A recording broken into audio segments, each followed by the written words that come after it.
ආයුබෝවන් දරුවනි, අපි අද ඉගෙන ගමු 9 ශ්‍රේණියේ සරල යන්ත්‍ර පාඩම.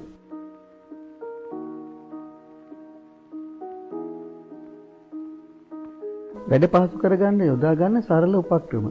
සරල යන්ත්‍ර කියන්නේ ප්‍රධාන වර්ග 4යි. ලීවර, ආනත තල, චක්‍රය සහ අක්ෂ දණ්ඩ, කප්පි.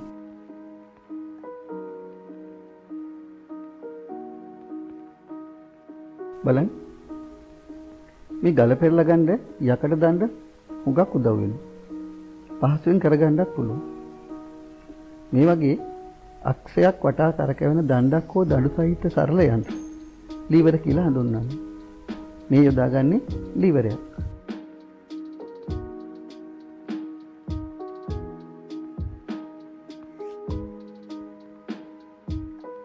ලීවරයේ නිදහස් කෙළවරෙන් යොදන බලය ආයාසය. ලීවරයේ මගින් එසවෙන බර භාරය. භ්‍රමණ කේන්ද්‍රය නැත්නම් කරකැවෙන ලක්ෂය ධරය.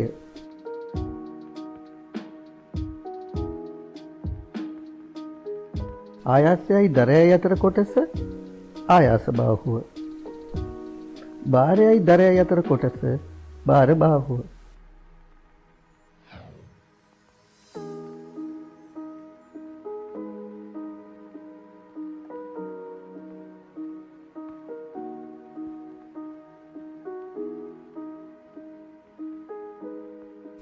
ලීවර කීපයක්.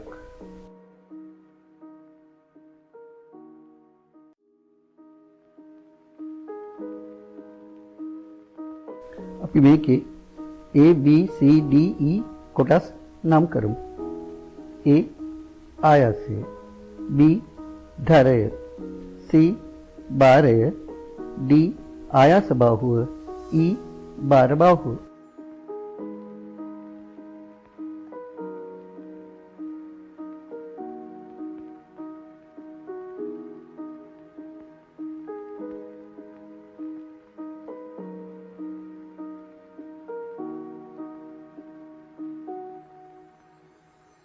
ලීවරයකට අඩු ආයාසයක් යොදලා වැඩි භාරයක් සන්තුලනය කරන්න පුළුවන්. භාරයයි ආයාසයයි අතර අනුපාතය යාන්ත්‍රවාසී. යාන්ත්‍රවාසී හොයන්නේ භාරය ආයාසයෙන් බෙදලා.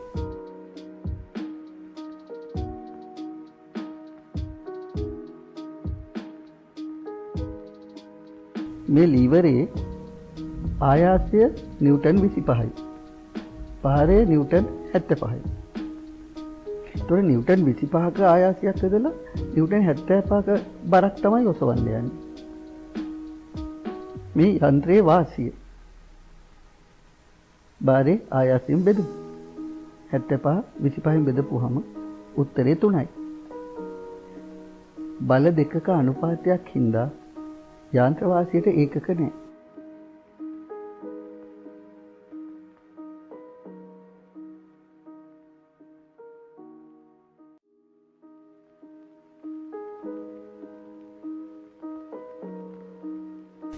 මේකෙත් යාන්ත්‍ර වාසිය හොයමු. ආයාසය නිව්ටන් 75යි, භාරය නිව්ටන් 300යි. යාන්ත්‍ර වාසිය සමානයි භාරය බෙදීම ආයාසය. නිව්ටන් 300 බෙදීම නිව්ටන් 75. උත්තරේ 4යි.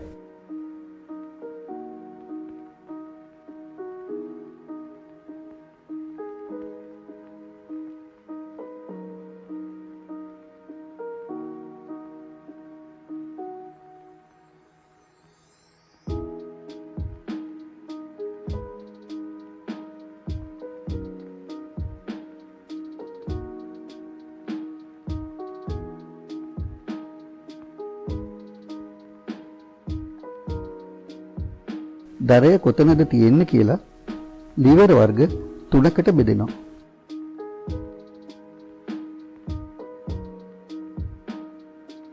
භාරයයි ආයාසයයි මැද ධරය පිහිටනවා නම් පළමු වර්ගයේ ලීවර. කතුර අඬුව.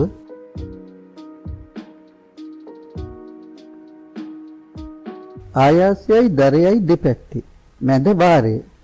ඒ දෙවෙනි වර්ගයේ ලීවර. විල්බරෝ, ගිරය.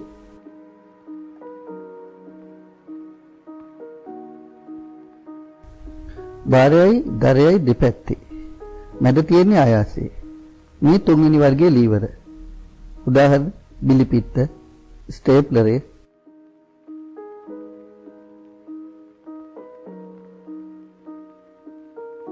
දැන් ලීවර එකකින් කාර්යයක් කරද්දී ආයාසය වැඩි දුරක් චලනය කරන්න ඕනේ.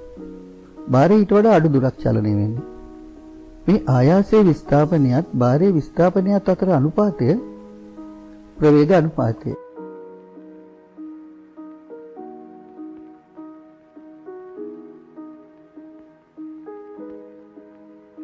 මේ ලීවරේ බලන්න. ආයාසයේ විස්ථාපනය මීටර 4යි. භාරයේ විස්ථාපනය වෙන්නේ මීටර 1යි. ආයාසයේ විස්ථාපනය භාරයේ විස්ථාපනයෙන් බෙදන්න. උත්තරේ 4යි. ප්‍රවේග අනුපාතය 4යි.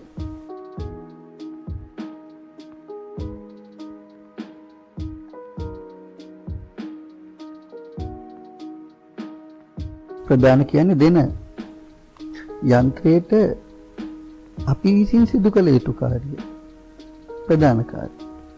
කාර්ය මනින්නේ ජූල් වලින්.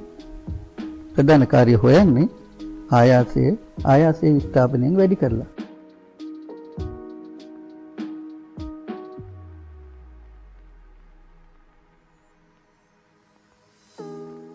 ප්‍රධාන කාර්ය හොයමු. ආයාසය නිව්ටන් 100යි. ආයාසයේ විස්ථාපනය මීටර 3යි. ප්‍රධාන කාර්ය හොයන්නේ ආයාසය වැඩි කිරීම ආයාසයේ විස්ථාපනය සමානයි නිව්ටන් 100 වැඩි කිරීම මීටර 3. උත්තරේ ජූල් 300යි.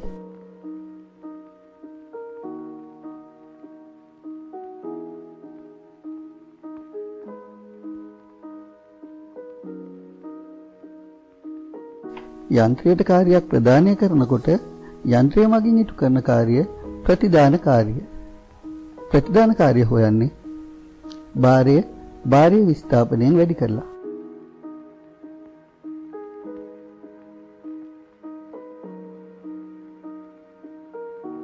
භාරය නිව්ටන් 270යි. භාරයේ විස්ථාපනය මීටර 1යි. ප්‍රතිදාන කාර්ය සමානයි භාරය වැඩි කිරීම භාරයේ විස්ථාපනය. නිව්ටන් 270 වැඩි කරන්න මීටරේ. උත්තරේ 270යි ජූල්.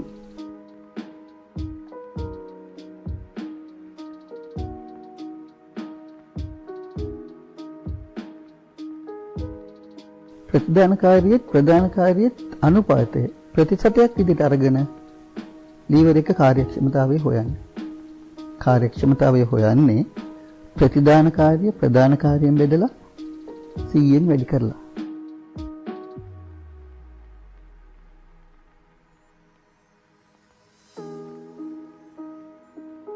ප්‍රධාන කාර්ය කලින් හොයාගත්තා ජූල් 300යි. ප්‍රතිදාන කාර්ය ඒත් කලින් හොයාගත්තා ජූල් 270යි. කාර්යක්ෂමතාවය හොයන්නේ ප්‍රතිදාන කාර්ය ප්‍රධාන කාර්යයෙන් බෙදලා 100න් වැඩි කරලා.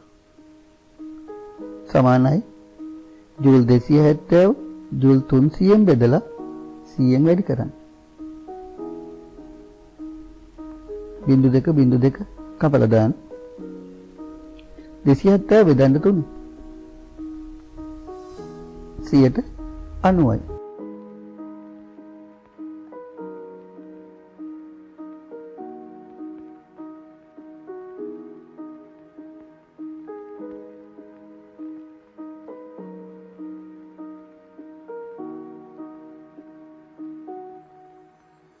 යාන්ත්‍රවාසිය ප්‍රවේගානුපාතයෙන් බෙදලත් කාර්යක්ෂමතාවය හොයන්න පුළුවන්.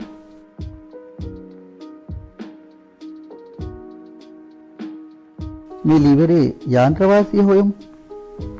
ආයාසය නිව්ටන් 100යි. භාරය නිව්ටන් 270යි. යාන්ත්‍රවාසිය සමානයි භාරය බෙදීම ආයාසය. නිව්ටන් 270 නිව්ටන් 100ෙන් බෙදන්න. උත්තරේ 2.7යි.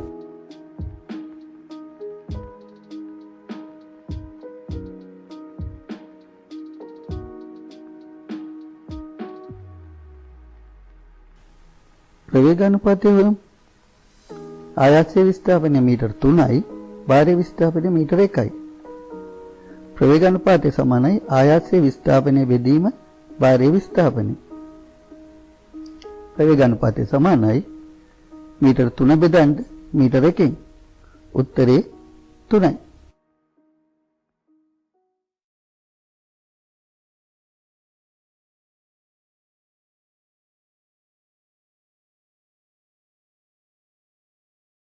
දැන් කාර්යක්ෂමතාවය හොයමු.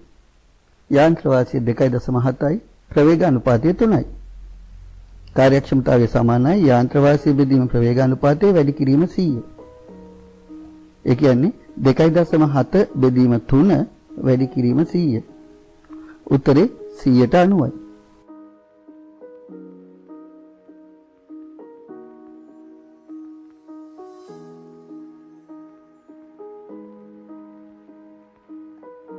ආනතව තිබු තලයකින් කාර්ය පහසු කරගන්න පුළුවන්. ඒ හින්දා ආනත තලයක් සරල යන්ත්‍රයක්.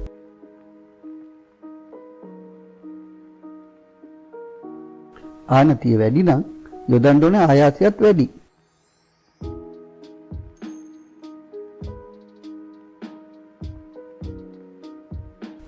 ආනතිය අඩු නම් කාර්ය පහසුයි. ඒ කියන්නේ යාන්ත්‍ර වාසිය වැඩි.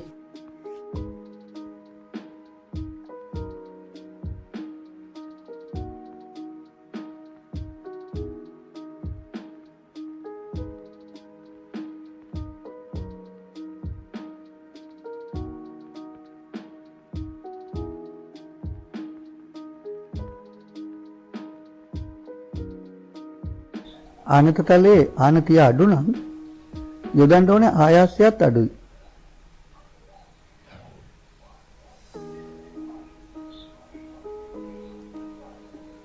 ආනත තලයේ ආනතිය වැඩි නම් වැඩි ආයාසයක් යොදන්න ඕනේ.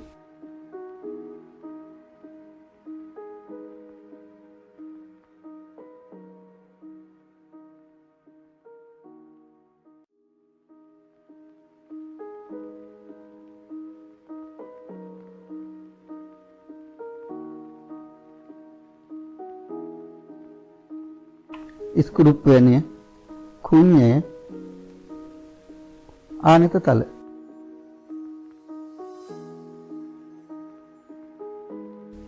තවත් ආනත තල කීපයක්.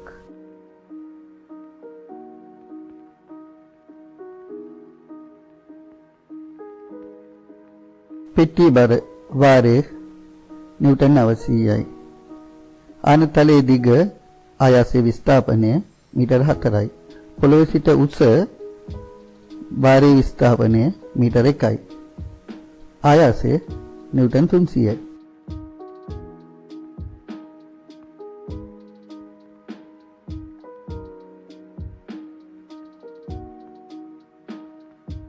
යාන්ත්‍ර වාසිය හොයමු. ආයාසය නිව්ටන් 300යි. භාරය නිව්ටන් 900යි. භාරයේ බෙදීම ආයාසය 900 300න් බෙදන්න. උත්තරේ 3යි.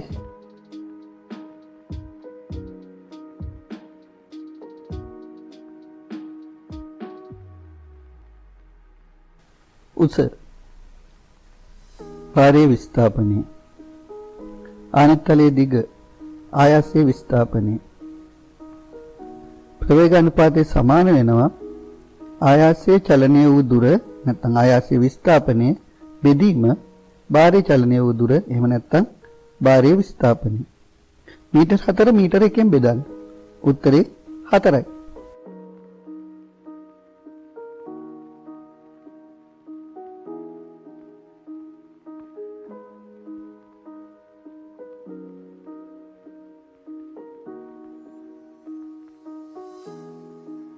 යාන්ත්‍ර වාසිය ප්‍රවේගානුපාතයෙන් බෙදලා කාර්යක්ෂමතාවය හොයමු. යාන්ත්‍ර වාසිය 3යි ප්‍රවේගානුපාතය 4යි. 3 බෙදීම 4 වැඩි කිරීම 100. උත්තරේ 175යි.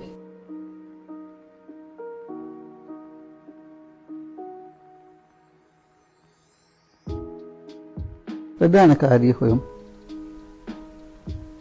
ආයාසය නිව්ටන් 300යි. ආයාසයේ විස්ථාපනය මීටර 4යි. ප්‍රධාන කාර්ය සමාන වෙන්නේ ආයාසයේ විස්ථාපනයෙන් වැඩි කරපුවාම. නිව්ටන් 300 වැඩි කිරීම මීටර 4. උත්තරේ 1200යි ජූල්.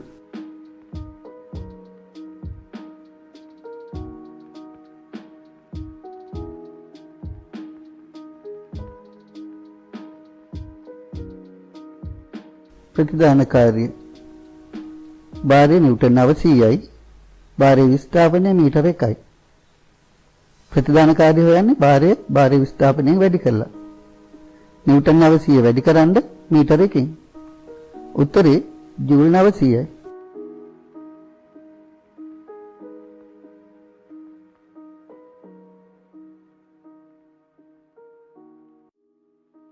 ආනතලි කාර්යක්ෂමතාවය හොයමු. ප්‍රධානකාරිය ජූල් 1200යි. ප්‍රතිදානකාරිය ජූල් 900යි. ප්‍රධානකාරියෙන් බෙදලා 100න් වැඩි කරමු. ජූල් 900 බෙදීම ජූල් 1200 වැඩි කිරීම 100. බිංදු දෙකට කපමු. 900 12න් බෙදන්න. උත්තරේ 75යි. 100ට 75යි.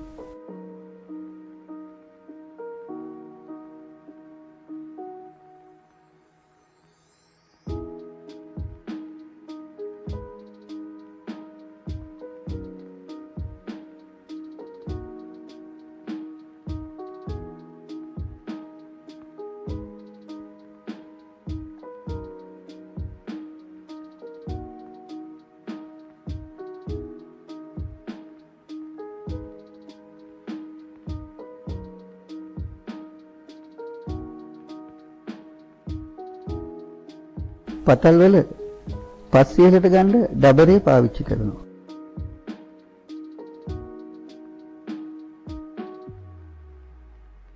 චක්‍රය සහ අක්ෂදණ්ඩක චක්‍රයේ පරිධිය ආයාසයේ විස්ථාපනය.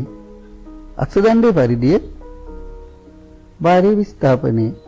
චක්‍රයේ පරිධිය අක්ෂදණ්ඩයේ පරිධියෙන් බෙදලා හොයාගන්න පුළුවන් ප්‍රවේගානුපාතය.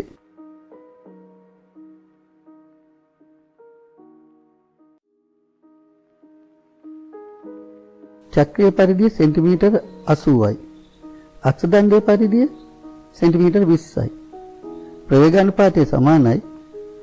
සෙන්ටිමීටර් 80 බෙදීම සෙන්ටිමීටර් 20. උත්තරේ 4යි.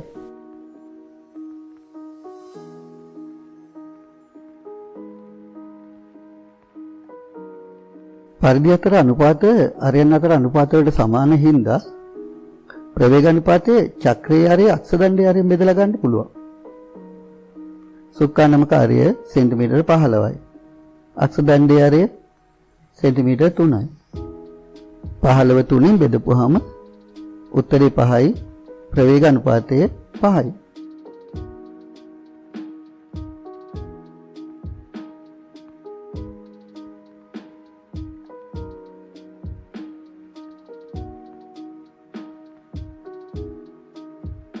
බාල්දියක් ලිඳට දාලා උඩට වතුර අදිනවට වඩා කප්පියක් කරා පහළට අදින එක වාසි.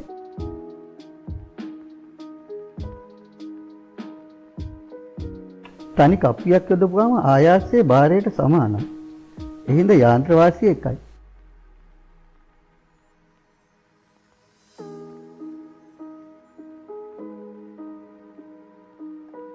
බලන්න ආයාසයත් නිව්ටන් 12යි භාරයත් නිව්ටන් 12යි.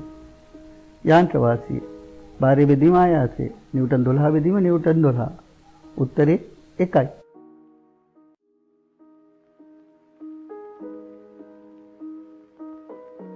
තන්තුව පහළට අදින ප්‍රමාණයට තමයි ඉහළට එන්නේ. ඒ කියන්නේ ආයාසය විස්ථාපනය භාරයේ විස්ථාපනයට සමාන වෙනවා. ආයාසයේ විස්ථාපනය සෙන්ටිමීටර් 50යි. භාරයේ විස්ථාපනය සෙන්ටිමීටර් 50යි. ආයාසයේ විස්ථාපනය භාරයේ විස්ථාපනයෙන් බෙදපුවාම සෙන්ටිමීටර් 50 සෙන්ටිමීටර් 50න් බෙදපුවාම උත්තරේ 1යි.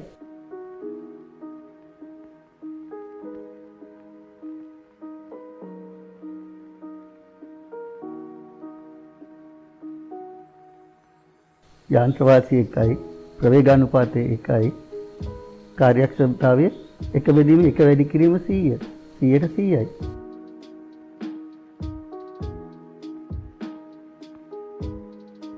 කප්පි. එකක් හරි ඊට වැඩි ගණනක් හරි තියෙනවා නම් කප්පි පද්ධතියක්. අක්ෂයට සවි වෙලා කැරකෙන එක අචල කප්පිය.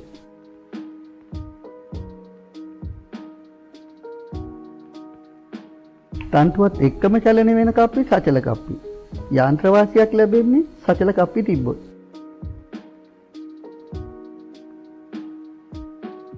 කප්පි වැඩි වෙන තරමට යාන්ත්‍ර වාසිය වැඩි.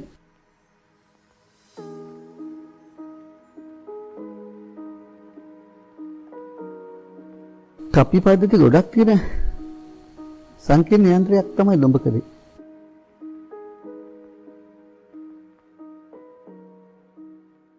බයිසිකල් එක හැන්ඩල් එක පැඩල් එක බ්‍රේක් ලිවර් ගති රෝද මේ ඔක්කොම සරල යන්ත්‍ර.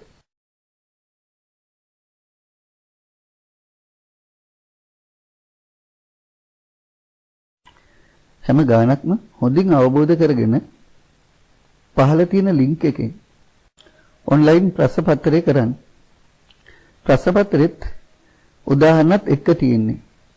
තවදුරටත් පැහැදිලි කරගන්න පුළුවන්. තාමත් channel එක subscribe කරලා නැත්නම් subscribe කරන්න.